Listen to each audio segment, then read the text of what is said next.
Okay guys, बहुत बहुत स्वागत है आप सभी लोगों का इस अमेजिंग से वीडियो के अंदर। और दोस्तों, इस वीडियो में मुझे बहुत ज्यादा खुशी हो रही है बताते हुए कि आज हमारे साथ है यशस्वी जैन, राइट?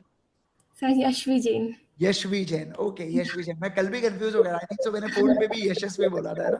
राइट, हाँ यशवी जैन हमारे साथ है, जो one of the again CA foundation topper with 300 marks overall. और अगर मैं स्पेसिफिकली बात करूं आपके साथ लॉ के बारे में, तो भाई साहब मतलब मैं तो जब मार्क्स देखा तो मैं शॉक हो गया था। 76 marks in CA foundation law, and that too in सितंबर 24 अटेम्प्ट, जहां पे आईसीआई ने लिटरली मतलब पूरे पेपर पैटर्न को चेंज कर दिया था, जहां पे इतने सारे छोटे छोटे क्वेश्चंस दिए गए, इतनी सारी अलग अलग चीजें हुई, फिर भी यहाँ पे यशवी ने स्कोर किया है 76 मार्क्स। तो इस वीडियो के अंदर हम लोग पूरे स्ट्रैटेजीज के बारे में जानेंगे, क्या माइंडसेट था पढ़ाई करते वक्त, और कैसे इन्होंने 2.5 मंथ्स के अंदर पूरी प्रिपरेशन की, फाउंडेशन की, एंड देन इतना अच्छा नंबर 300 मार्क्स ओवरऑल स्कोर किया है। इसके बारे में पूरी चीजें हम लोग यहाँ पे जानने वाले हैं।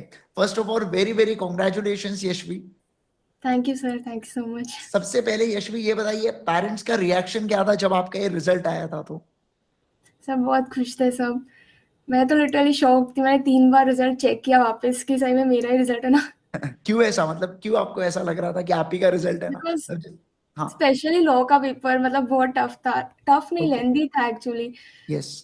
तो एक गारंटी तो किसी को भी नहीं थी कि पास होंगे, बहुत डाउट था। तो बिल्कुल। देखने के बाद डायरेक्टली 76 नंबर देख के यस। बहुत तो खुशी हुई। यश भी यहाँ पे अपने 76 नंबर स्कोर किए लॉ के अंदर। तो मैं जनरली ये जो हमारा कॉन्वर्सेशन है ये लॉ के अराउंड रखूंगा। बच्चों को बहुत दिक्कत होती है लॉ में, क्योंकि नया सब्जेक्ट भी है फाउंडेशन में और थोड़ा सा कॉम्प्लेक्स है, और जैसे इस बार इंस्टीट्यूट ने कुछ गड़बड़ कर दी, हर बार कुछ ना कुछ करते रहती है। तो जब आपने फर्स्ट टाइम पेपर देखा, अब इतना लेंदी पेपर था, जैसे आपके लिए लेंदी था, पूरे इंडिया के लिए पेपर लेंदी आया था, तो आपका फर्स्ट रिएक्शन क्या था पेपर देखने के बाद? क्या आप पैनिक हुए थे, या आपने 15 मिनट में यह सोचा भाई अपने को बेस्ट देना है ये 3 घंटे में, उसके बाद देखेंगे जो होना है? क्या आपका माइंडसेट था एग्जैक्टली? सर स्टार्टिंग में पेपर देख के तो सारे 2 और 3 मार्क्स के केस स्टडीज एंड और बड़े बड़े क्वेश्चंस दिख रहे थे, तो बहुत बराबर। पैनिक हो रहा था। बट फिर खुद को काम किया, मतलब ऐसा सोचा कि मेरे लिए लेंदी तो सबके लिए लेंदी होगा, तो अपना बेस्ट देती हूँ, फिर जो होगा देखा जाएगा। सही बात है। फिर मेरी स्ट्रैटेजी तो ये थी कि जो आता है वो पहले कर लेती हूँ, क्योंकि लेंदी है तो पूरा खत्म होना तो लाइक पॉसिबल शायद ही है, इतना लेंदी है। तो बराबर। मुझे डायरेक्ट क्वेश्चन स्पेशली जो ऐसा 100% श्योर थे, तो वो हाँ। सारे मैंने पहले अटेम्प्ट कर दिए। लाइक कुछ सीक्वेंस वगैरह देखा नहीं, पहले सारे डायरेक्ट क्वेश्चन अटेम्प्ट कर दिए, तो उतने ओके। मार्क्स पक्के हो जाए। हाँ। फिर जो केस स्टडीज बहुत लंबी लंबी थी, फिर हम्म। मैं सारी की पढ़ती गई कि जो आ रहा है वो, जो आ रहा है ना वो हाथों हाथ करते गई, ऐसा डीले अच्छा। नहीं किया। ओके ओके, परफेक्ट है। तो ऐसा कुछ पेपर में जब आपने पढ़ा, तो एकदम से हम लोग जब प्रैक्टिस करते हैं तो हम लोग कभी कभार बड़े क्वेश्चंस की प्रैक्टिस करते हैं कि कोई 5 मार्क के लिए आएगा, कोई 7 मार्क के लिए आएगा, ऐसी प्रैक्टिस करते हैं। अब वो अगर पेपर में आपको 3 मार्क के लिए दिख रहा है, तो फिर आपने उतना आंसर भी शॉर्ट किया होगा वही समय सोच के हाँ कि अब इतना बड़ा तो आंसर लिखूंगी नहीं। तो वो आपने कैसे डिसाइड किया कितना क्या लिखना चाहिए, कैसे आपने वो सोचा उस मोमेंट पर? देखो, आज अगर मैं पेपर के बारे में सोचूं ना, तो मैं यही बोलूंगा बहुत इजी पेपर था, क्योंकि अब वो एग्जाम प्रेशर में नहीं है अभी, अगर मैं ऐसा कहूँ तो। लेकिन जब एग्जाम प्रेशर में होता है ना, तो इजी पेपर भी हार्ड हो जाता है। तो आपने क्या, कौन सी स्ट्रैटेजी, मतलब वहां पे आपने कैसे डिसाइड किया कि क्या कितना कैसे करना है करके? सर पढ़ाई करते वक्त तो मैंने पूरा आपका फॉर्मेट फॉलो किया था। लाइक राइटिंग प्रैक्टिस करती थी आपके यूट्यूब लेक्चर से, जो मतलब आपने हर। जो आखिरी में मैंने क्वेश्चन एंड आंसर के सेशन लिए थे। हाँ, ओके। और यूट्यूब पे भी कुछ मतलब पुराने सेशंस थे जिसमें आपने राइटिंग प्रैक्टिस करवाई हुई है। हाँ हाँ, तो उससे बराबर। पूरा वो फॉर्मेट से फॉलो करती थी, एक्ट, एप्लीकेबल, प्रोविजन, फिर अच्छा। ऐसा फैक्ट्स के कंक्लूजन सब कुछ। But okay. पेपर में तो देखा और फिर आई रियलाइज कि ये सब पॉसिबल नहीं है, मतलब दो या बराबर। तीन मार्क्स के लिए इतना सब नहीं लिख इतना सकते। सब नहीं लिखना है, सीधी बात नहीं है। लिख सकते। यस। तो फैक्ट्स तो मैंने किसी में भी नहीं लिखे। परफेक्ट किया। यस। प्रोविजंस जितने जितने आते हैं ना, सारे प्रोविजंस अच्छे से लिखे और कंक्लूजन लिखे। एक्ट्स भी मुझे बहुत रेयरली कोई मतलब 3-4 याद हो गए सिर्फ, तो उतने ही अच्छा। लिखे। ओके, परफेक्ट है, बहुत मेन बच्चे, सिर्फ बहुत बहुत प्रोविजन ही और बढ़िया। कंक्लूजन सब में मतलब जो आया वो लिख दिया। मेन आपका कहना है कि प्रोविजन और कंक्लूजन मैंने अच्छे से लिख दिया तो मार्क्स मिले हैं करके, है ना? हाँ, तो ये बिल्कुल सही कह रहे हैं आपने, क्योंकि क्योंकि मार्क्स वो वैसे थे। प्रैक्टिकली पॉसिबल नहीं था, क्योंकि पॉसिबल नहीं पूरा था। ऐसे हाँ। लिखना। अगर वही 5 मार्क के लिए आता और आप पूरा लिखते तो डेफिनेटली आपको मार्क्स मिलते, पर 3 मार्क का है तो इंस्टीट्यूट खुद फैक्ट्स ऑफ द केस के ऊपर क्यों मार्क्स देंगे आपको, हाँ क्योंकि प्रोविजन ही आपका उतना कवर होने वाला है। बिल्कुल सही, बहुत अच्छी आपने मतलब सही समय पर सही स्ट्रैटेजी आपने अपनाई, ये बहुत बढ़िया की है। और आपका मतलब आपने कैसा किया, पहले क्वेश्चन नंबर 1 किए या पहले वो क्वेश्चन किए जो आपको अच्छे से आ रहा था ताकि कॉन्फिडेंस आ जाए, एंड देन फिर उसके बाद आगे प्रोसीड किए? नहीं, उस टाइम माइंड में बहुत सारी चीजें चल रही थी, कुछ ऐसे ग्रास्प नहीं कर पा रही थी, तो ओके ऐसा फॉर्मेट तो कुछ फॉलो नहीं किया कि पहले फर्स्ट सेकंड, ओके, पूरा जैसा पढ़ आपको लिया लगा एक बार, वैसा। पूरा एक बार पढ़ लिया, फिर जो जो मुझे आते थे ना वो सबसे पहले कर लिए, मतलब रैंडमली बीच में से, अच्छा अच्छा, ओके ओके। क्योंकि और स्टार्टिंग से करना फिर बीच में अटक जाती ना तो और टाइम वेस्ट होता, क्योंकि ऑलरेडी इतना लेंथी था। बराबर है, सही जो बात। आते थे वो पहले करती गई, फिर एंड में मैंने लीव भी किए थे, मैंने अराउंड 80-85 मार्क्स जितना ही अटेम्प्ट किया था। 85 में से 76 आ गया, अरे हाँ। ये तो खतरनाक है, बहुत ही बढ़िया। मैंने एक्चुअली मेरी बात भी हो रही थी प्रणव सर से, दोपहर में बात हो रही थी मेरी, तो तब मैं उनको वही बता रहा था कि वन ऑफ द स्टूडेंट्स को 76 मार्क्स, और मुझे ऐसा लग रहा है कि ये इंडिया की टॉपर है, क्योंकि मैंने अभी तक 75 टॉप पे देखा था, बट इस बार मैंने 76 देखा, तो आई एम प्रिटी श्योर कि शायद इंडिया की भी टॉप यही हो 76 मार्क्स। तो मैं उसको वही बता रहा कि एवरेज में बच्चे पेपर 80 से 85 का करके आए, और उसमें 76, अगर ये पेपर पूरा 100 का हो जाता तो just imagine the level of marks क्या मिल रहे होते मतलब। तो ये बात हो रही थी मेरी दोपहर में प्रणव सर से। ओके, तो यशवी मुझे एक और बात बताइए कि आपने जब लॉ की आप प्रैक्टिस कर रहे थे, सबके लिए नया सब्जेक्ट है, आपके लिए भी नया सब्जेक्ट था, आपका 12th खत्म हुआ था, 2.5 महीने में आपको एग्जाम देने थे, तो आपने किस तरीके से आपकी प्रिपरेशन रही थी ये 2.5 महीने के अंदर, किस तरीके से आपने लॉ को पढ़ा? जैसे मैं बोल सकता हूँ कि बाकी चीजें जैसे इकोनॉमिक्स होता है, मैथ्स होता है, तो अगर आपने मैथ्स लिया होगा सीबीएसई में, इकोनॉमिक्स में, तो आपको वो सेम होता है। अकाउंट्स भी कहीं ना कहीं थोड़ा सा फेमिलियर होता है, बट लॉ कंप्लीटली नया सब्जेक्ट है। तो आपने कैसे हमारे मतलब किस तरीके से आपने पढ़ा लॉ के बारे में, ये बताइए बेटा प्लीज। सर सबसे पहले तो मुझे मतलब सेल्फ स्टडी करनी थी, मतलब घर से ही करना था, इतना मुझे श्योर था। फिर मैंने बराबर। यूट्यूब पे देखने लगी कि मतलब कौन सी टीचर का मुझे अच्छे से समझ में आ रहा है, मतलब मेरे लिए कौन सा परफेक्ट है ऐसा। तो ओके। मैंने आपके एक दो मतलब पुराने लेक्चर्स यूट्यूब पे देखे थे, अच्छा। मुझे पढ़ाने का स्टाइल वगैरह बहुत अच्छा लगा, तो मैंने सोचा कि मतलब इन सर से ही पढ़ना है ऐसा। फिर मैंने आपकी वो रिकॉर्डेड लेक्चर्स वाली क्लास परचेज की थी, क्योंकि लाइव तो ऑलरेडी स्टार्ट हो गई थी, आई वाज लेट। बराबर है, नहीं फिर नहीं ठीक। रिकॉर्डेड वाली परचेज की, फिर वो मतलब आई न्यू कि मेरे पास 2.5 मंथ्स है, एंड समथिंग 140 वीडियोस कुछ थे मतलब हाँ उसमें, तो ऐसे बराबर, पूरा क्योंकि वो स्ट्रेटेजाइज डिटेल करना लेक्चर्स था। होते हैं ना, तो दिन में अगर हाँ। 1-1.5 घंटे की क्लास है तो फिर वो उतना जाना ही जाना है, मतलब ऐसा रहता था वो। 160 आवर्स का टोटल कोर्स होता है लॉ का, तो उसमें कुछ कम भी नहीं कर सकते, बच्चा भी फर्स्ट टाइम पढ़ रहा है तो अब उसको क्या कम पढ़ाएंगे ना, ऐसा होता है उसके अंदर। यस। मेरा मेन फोकस लॉ पे ही था, क्योंकि वो न्यू सब्जेक्ट था, तो ओके। ऐसा था उसमें फास्ट ट्रैक लेके शॉर्टकट में समझ आए ना आए, तो उसमें तो हाँ रेगुलर बैच बेटर रहेगा। बराबर। बाकी सब सब्जेक्ट्स में जैसे मैंने नहीं ऐसे इतना वीडियोस रेफर किए, लॉ में ही हाँ, मेन था यही।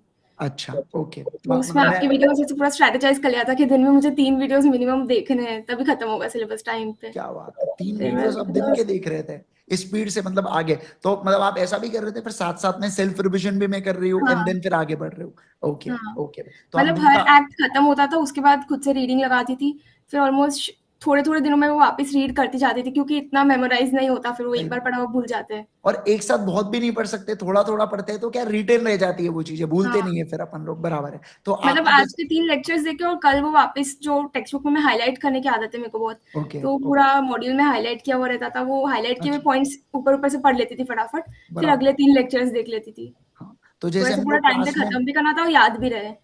एग्जैक्टली मैं यही पूछ रहा था कि मतलब खत्म भी होना चाहिए और याद भी होना चाहिए करके, ये दोनों चीजें हैं, है ना? तो हम लोग जो क्लास में हाईलाइट कराते थे वो आप हाईलाइट करते होंगे, और जो खुद से आपको लगता है वो आप हाईलाइट करते होंगे, राइट? यस। और मुझे ये पूछना था कि जैसे अभी मान लो मैं नया पढ़ रहा हूँ, अभी मैं अटेम्प्ट है मेरा जनवरी में, या 3 महीने बाद मेरा अटेम्प्ट है, तो अभी आपने बोला कि मैं दिन के 3 लेक्चर्स अगर आप देख रहे थे, तो लगभग लगभग 3 घंटे आपके क्लासेस में जा रहे थे, 1 घंटा मैं मान लेता हूँ लॉ की सेल्फ स्टडी कर रहे हो, मतलब दिन के 4 घंटे आपने लॉ में इन्वेस्ट किए, मैं ऐसा बोल सकता हूँ, है ना? ज्यादा ही किए, कम तो नहीं किए, इतना तो पक्का है ना? क्योंकि वो अपन कितना भी स्पीड में देखो लेक्चर्स, वो 3 लेक्चर्स को उतना समय लगता ही लगता है जितना लगना है उसको। हाँ, मैं ऑलमोस्ट सारे लेक्चर्स 2x पे ही देखती थी, बट समझ आ जाता था। अच्छा, तो आपको समझ में आता था। मैं एक्चुअली रेगुलर क्लास में थोड़ा स्लो भी बोलता हूँ, आराम आराम से, धीरे धीरे। हाँ। फास्ट ट्रैक में ऐसा समय ही नहीं होता है ज्यादा, जैसे अभी हमारी फास्ट ट्रैक बैच चल रही है, अब उसको कैसा है कि 90 आवर्स के अंदर पूरा लॉ कंप्लीट करना है, बट वो बच्चा जो होता है ना वो पढ़ा हुआ होता है लॉ कहीं ना कहीं, कभी ना कभी, तो वो बच्चा फास्ट ट्रैक को आता है, तो उसको वो स्पीड बहुत मैच हो जाती है।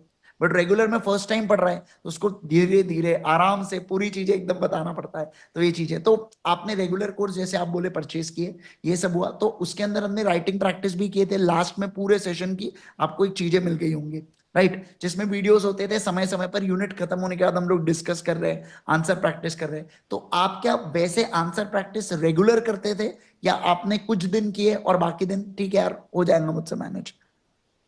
आंसर प्रैक्टिस तो मैंने रेगुलरली नहीं की थी ऑनेस्टली, लास्ट लास्ट में ऐसा था कि करनी चाहिए। मतलब स्टार्टिंग में मैंने कॉन्ट्रैक्ट एक्ट से शुरू किया था, तो उसमें तो हर यूनिट में वो खत्म होते ही मैं मतलब प्रैक्टिस करती थी, राइटिंग प्रैक्टिस। ओके। तो आधे टाइम तक चला, फिर ऐसा हाँ, था कि अभी टाइम नहीं है, अभी रश करना पड़ेगा। बराबर है, तो सही उसके बात। बाद राइटिंग प्रैक्टिस तो अच्छे से नहीं हो पाई, एंड एंड में मैं फिर आधा लिखती थी या नहीं लिखती थी, फिर ओरली मैं मतलब रिमाइंड करती याद रहती कर थी, करके समझ। क्वेश्चन हाँ, देखती थी और फिर अच्छे से दिमाग में सोच लेती थी आंसर। ओके। लेकिन ऐसे इसमें आपका भी खुद का, आपका इंग्लिश पे बहुत अच्छा कमांड होगा, इसलिए आप ये चीज कर पाते हो। लेकिन कभी कभार ऐसा होता है कि हमारे केस में बच्चे का है ना उतना कमांड नहीं होता है लैंग्वेज पे, तो फिर हम लोग बोलते हैं कि आप कम से कम रोज के 2 क्वेश्चंस अगर आप करेंगे ना, तब जाके आपको बहुत अच्छा बेनिफिट मिलेगा। सबकी अपनी अपनी स्ट्रैटेजीज है, ये तो है। तो आखिरी में जैसे मैंने स्पेशल 26 5.0 रिविजन लेक्चर्स है, तो आप कुछ प्रेफर करते हो रिविजन लेक्चर देखना है, आप सेल्फ स्टडी प्रेफर करते हो अपनी? नहीं, रिवीजन लेक्चर्स तो मैंने नहीं देखे थे, सिर्फ जो रिकॉर्डेड लेक्चर्स थे पहले वाले वो देखे थे। जो रिवीजन रेगुलर थे वो देखा मैंने बस? प्रेफर किया कि मैं मतलब जो हाइलाइट किया हुआ है वो सब और पूरी मॉड्यूल अच्छे से पढूँ ताकि कीवर्ड्स वगैरह याद रहे। बराबर है। तो आपने मतलब एक बार मैं ऐसा बोल सकता हूँ कि क्लास खत्म हुई उसके बाद कुछ नहीं, उसके बाद अपन अपनी सेल्फ स्टडी करेंगे, हाँ, उसके अपनी बाद मेन स्ट्रेटेजी डिसाइड स्ट्रैटेजी करेंगे। यही थी कि जो मतलब मॉड्यूल है ना उसको बार-बार पढूँ ताकि याद रहे।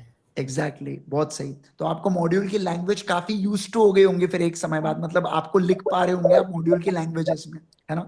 तो फिर भी मैं पूछ सकता हूँ कितने रिविजन हुए आपके लॉ के? Around 3 to 4। 3 महीने में रेगुलर कोर्स कंप्लीट करके 3 से 4 रिविजन, बहुत ही बढ़िया, अमेजिंग। मतलब ये चीज बताता है कि समय अगर कम भी हो ना बच्चों, तो आप अगर ठान लो तो आप डेफिनेटली कर सकते हो। बट वो ये कि फिर उतना होना चाहिए अपने अंदर कि नहीं यार मेरे को फोड़ना है करके पेपर में, है ना? आपने कोई प्री डिफाइंड टारगेट रखा था आपने? आजकल ऐसा होता है ना, मैनिफेस्ट करते हैं अपन की इतने मार्क्स आने चाहिए, ऐसा कुछ? आप हंसी मत यार ऐसा। तो ऐसा कुछ आपने सोचा था? नहीं सर, ऐसा कोई टारगेट तो नहीं रखा था मैंने स्पेसिफिकली। ओके ओके, परफेक्ट है। नहीं नहीं, सही है। मैं तो मतलब मैं तो बस पेपर दे के आता, तो भाई भगवान बस पास कर देना मुझे, मुझे बाकी और कुछ नहीं चाहिए, मुझे बस पास दे देना आप। तो ये मेरा भी चीज। ऑनेस्टली यही था कि मतलब बस अच्छे नंबर से पास हो जाए, बाकी 300 350 ऐसा कुछ नहीं था।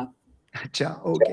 आ गए तो अच्छी ऐसा बात मैं पहली बार सुन रहा हूँ कि 300 स्कोर करने वाली ऐसा बोल रही है, मतलब ये बहुत बड़ी बात, बहुत बढ़िया, बहुत ही अमेजिंग। तो मैं आपका 12th अभी आई थिंक सो कंप्लीट हुआ था, आप कह रहे थे, राइट? है। तो 12th भी आपका सीबीएसई से था, तो कितना सीबीएसई आपको, मतलब कितना 12th आपको मदद किया फाउंडेशन के अंदर, प्लीज बताइए। सर अकाउंट्स तो ऑलमोस्ट हाफ सेम था, बस अभी एनपीओ इनकम्प्लीट रिकॉर्ड जैसे 3-4 नए चैप्टर्स आए थे, तो वो हम्म। अलग से किए, उसमें भी मैंने वन शॉट्स ही ज़्यादा रेफर किए। Like one okay. शॉट्स देख के जितनी हो सके प्रैक्टिस करती थी अच्छा, क्वेश्चंस की। ठीक है। मतलब एक बार कॉन्सेप्ट समझ जाए फिर प्रैक्टिस कर लो ऐसा। तो बराबर। अकाउंट्स में भी हो गया था, ज़्यादा डिफिकल्टी नहीं आई थी। हम्म। इको में तो मतलब आधा तो वही था, और इको में मेरा 11th-12th से अच्छा ग्रास्प था। तो अच्छा। उसमें मैंने मतलब कोई लेक्चर्स ज़्यादा रेफर नहीं किए थे, सिर्फ 2 बार सारे चैप्टर्स की रीडिंग लगा दी थी और पीछे के अच्छा। एमसीक्यू सॉल्व कर दिए थे मॉड्यूल वाले। ओके, और आपको 76 मार्क्स आए हैं उसके अंदर? हाँ, 77। Okay okay, perfect, yes. फिर मैथ्स में भी मेरा अप्लाइड मैथ्स था 11th-12th में। अच्छा तो ओके। उसमें भी काफ़ी चैप्टर्स सिमिलर थे, तो ज़्यादा प्रॉब्लम तो नहीं होती। तो हाँ, उसमें मैंने वन शॉट जो प्रणव सर के प्रणव लेक्चर्स सर के। थे यूट्यूब पे, बराबर। ओटीएम डिविजन्स और वन शॉट जो हाँ। लेक्चर्स होते थे ना, वो सारे देखे थे और मॉड्यूल के सारे क्वेश्चंस कर दिए थे। अच्छा ओके। उसके तो अलावा कुछ नहीं किया था मैथ्स में, बस मॉड्यूल आप पूरी अच्छे से कर ली थी। आपने आरटीपी एमटीपी ऐसा कुछ रेफर करके गए थे आप इंस्टीट्यूट की जो आती है अपनी? मैंने मैथ्स में दोनों एमटीपी सॉल्व की थी, दोनों? क्योंकि ओके। उसमें मेन टाइम का था, क्योंकि बराबर, टाइम में करना, सही बात। तो टाइम लगा के मैथ्स में एमटीपी सॉल्व की थी। ठीक है। तो आपका जैसे अकाउंट्स लॉ ये सब जितने पेपर है, तो आपके जैसे अकाउंट्स में तो ठीक है, लॉ में तो उतना कंप्लीट नहीं हुआ क्योंकि वैसे थे, बाकी आप पूरे 100 मार्क्स के पेपर सॉल्व करके आए थे? नहीं सर, मैथ्स में भी मैंने 76 या 80 जितना ही कुछ अटेम्प्ट किया था। ओके, और आपको उसके अंदर 69 मार्क्स है, अमेजिंग। हाँ, खतरनाक। इकोनॉमिक्स बाकी में? इकोनॉमिक्स में 100 अटेम्प्ट किए थे। Okay, and accounts? अकाउंट्स में भी पूरा अटेम्प्ट किया था। Okay, perfect. अकाउंट्स में भी आपको 78 मार्क्स है, बहुत सही, बहुत ही बढ़िया।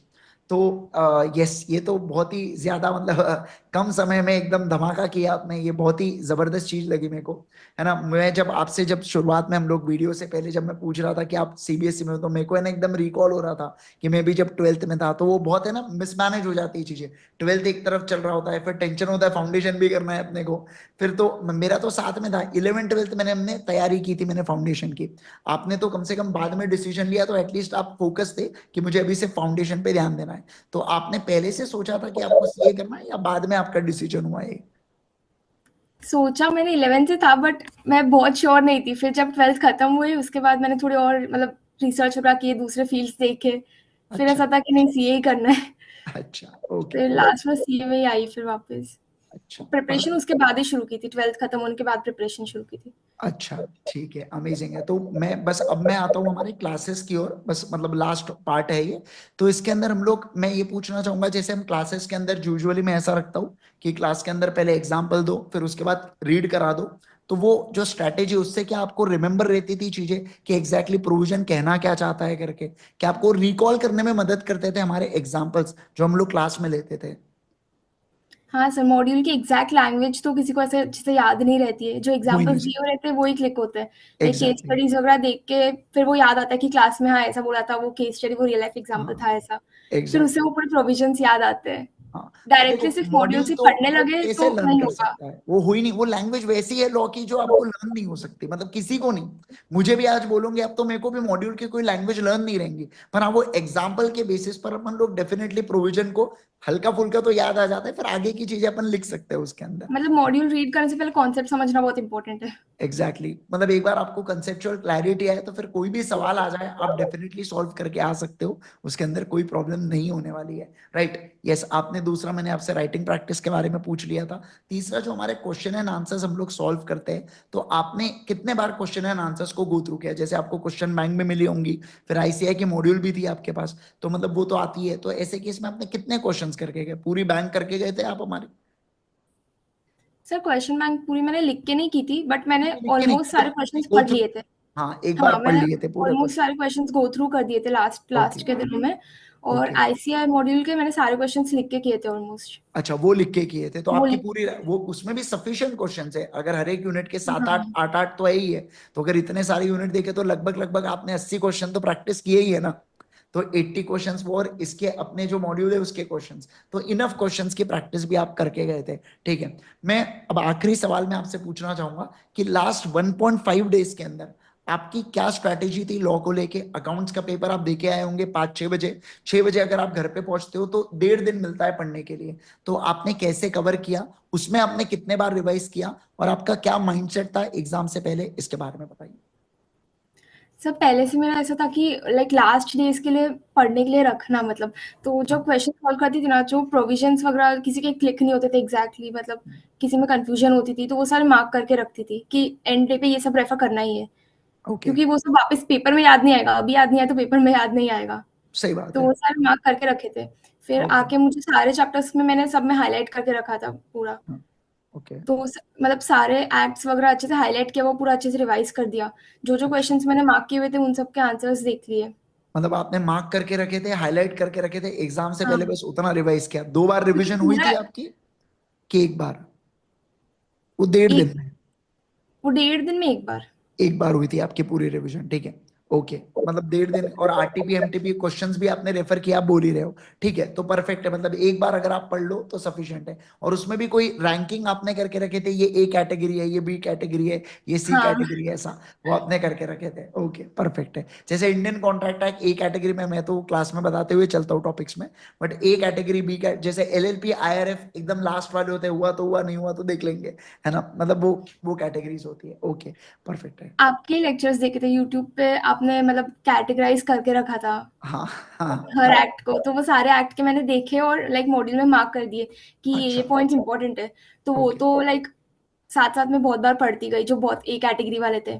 एग्जैक्टली, उसमें से तो बहुत सवाल बनते हैं। ए कैटेगरी में हाँ, से 50 60% पेपर उसी में से बन जाता है जनरली, और फिर बी कैटेगरी में बचा हुआ 30% और 10% एकदम से सी कैटेगरी में। पर इस बार इंस्टीट्यूट ने ऐसा किया था, कुछ क्वेश्चन में जानबूझ के इन्होंने एक एक लाइन के ऊपर सवाल पूछे, है ना। जैसे यूनिट 1 के ऊपर ऑफर इज डेफिनाइट, उसके ऊपर सवाल आ गया। तो फिर अब ऐसे वो क्वेश्चन भी ऐसे देखे हुए नहीं होते, तो वो क्वेश्चन आपको रिकॉल हुए फिर, मतलब बराबर से कि ये लाइन कहीं तो भी पड़ी हुई है तो इसका प्रोविजन लिख दो, ऐसा कुछ रिकॉल हुआ फिर आपको? हाँ, हुआ था। वो सारे मॉड्यूल मैंने मार्क करके रखा था ना, इसलिए फटाफट रिकॉल हो जाता था। अच्छा अच्छा, परफेक्ट है, बहुत बढ़िया, बहुत ही बढ़िया यशवी, बहुत अमेजिंग रहा आपके साथ ये जो इंटरव्यू आपने दिया, बहुत ही बढ़िया था, बहुत अच्छी लगी आपसे बातचीत करके। तो ये जो हमारा मतलब बेसिकली फाउंडेशन बच्चों के लिए, आप कुछ 2 टिप्स बताइए जो आपको ऐसा लगता है कि हर एक फाउंडेशन स्टूडेंट ने फॉलो करना ही करना चाहिए, and then we will conclude this session. सबसे पहले तो लाइक डायरेक्ट मॉड्यूल की रीडिंग करोगे तो कुछ समझ नहीं आएगा। मतलब एक बार के लिए समझ आ जाएगा पर कुछ याद नहीं रहेगा। तो उसके लिए एग्जैक्टली। कॉन्सेप्ट समझना बहुत ज़रूरी है। मतलब पहले जो लिखा है वो समझ आना चाहिए, फिर उसको यस, बहुत बार पढ़ो।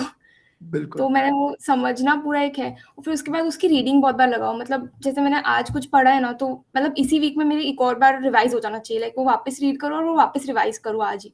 ओके ओके, मतलब 2 तो चीजें उसको आप बोल रहे हो, मल्टीपल टाइम कंसेप्चुअल। रीडिंग करना यस, भी बहुत इम्पोर्टेंट है। Conceptual clarity and multiple revisions, ये 2 चीजें हैं जो आप बोलते हो कि करना ही चाहिए बच्चे ने, तो उसके मार्क्स बिल्कुल 76 या उससे ज्यादा आ जाए करके, है ना? ऐसा। अमेजिंग अमेजिंग अमेजिंग यशवी, बहुत बहुत धन्यवाद आपका इस सेशन में आने के लिए। Literally all the best for CA inter, और आपकी जो मेहनत है ये रंग लाई है आज, तभी आपको 76 मार्क्स स्कोर किए, और one of the lengthiest paper of ICI history.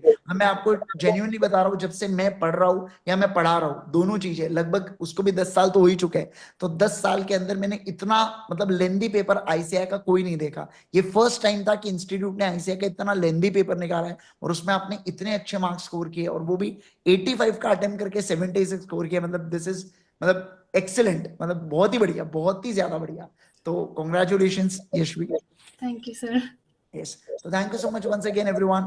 Bye bye, everyone, and take care, everyone. सो दोस्तों, होप सो आप सभी लोगों को ये वीडियो बहुत पसंद आया हो। मैं आप सभी को बता दूं कि आज के लिए केवल और केवल संडे संडे यानी कि 10/11 10th ऑफ नवंबर 2024 को हम लोग केवल only on 10th of November ये ऑफर देने जा रहे हैं बेटा, जहां पे अगर आप सिंगल सब्जेक्ट लेते हैं फास्ट ट्रैक का तो आपको 2999 में मिलता है। अगर आप 3 सब्जेक्ट का कॉम्बो लेते हैं तो 7299 में, और चारों सब्जेक्ट का अगर आप कॉम्बो लेते हैं तो 8799 के अंदर आपको मिल जाता है। ये 3 जो कॉम्बो है बेटा, ये लाइव लेक्चर का है, जो लॉ, क्वांटिटेटिव एप्टीट्यूड, और इसके अलावा अगर मैं बात करूं इकोनॉमिक्स के लाइव सेशन चल रहे हैं उसके बारे में। कोई कूपन कोड नहीं है, आप सीधा जाइए ultimatecA.com के ऊपर। जैसे कि आप देख सकते हैं, आपको क्रोम के ऊपर आना है, आपको ultimatecA.com के ऊपर जाना है, और ये जो ultimatecA.com के ऊपर आप जाते हैं, उसके बाद यहाँ पे आप सीए फाउंडेशन पे टैप करना, तो आप देखना ये जो फास्ट ट्रैक लेक्चर्स है इसकी जो प्राइस है बेटा, ये कल के दिन, आज मैं इसको रिकॉर्ड कर रहा हूं तो कल के दिन इसकी जो प्राइस है वो चेंज हो जाएंगी। केवल और केवल कल के लिए ये ऑफर रहने वाला है, यानी आप जब ये वीडियो देखोगे संडे को 10th ऑफ नवंबर को, तो 10th ऑफ नवंबर के दिन ये ऑफर रहने वाला है। इसके अंदर हम आपको हार्ड कॉपी बेचते हैं, बहुत ही perfect videos, perfect fast track batch चल रहा है बेटा ये, तो जरूर से ज्वाइन कीजिएगा, है ना? आप चाहे तो सिंगल सब्जेक्ट का भी ले सकते हैं। लॉ की अगर मैं बात करूं तो मैं 2 बुक्स आपको भिजवा रहा हूं, जिसके अंदर मैं आपको चार्ट बुक दे रहा हूं, और साथ साथ में मैं आपको क्वेश्चन बैंक भी भिजवा रहा हूं, और बहुत ही परफेक्ट, जिसके अंदर राइटिंग प्रैक्टिस से लेके सारी चीजें चल रही है। आप यहाँ पे डेमो लेक्चर्स भी देख सकते हैं, बट आज के लिए ये ऑफर है, तो जरूर से इसे एनरोल कर लीजिएगा।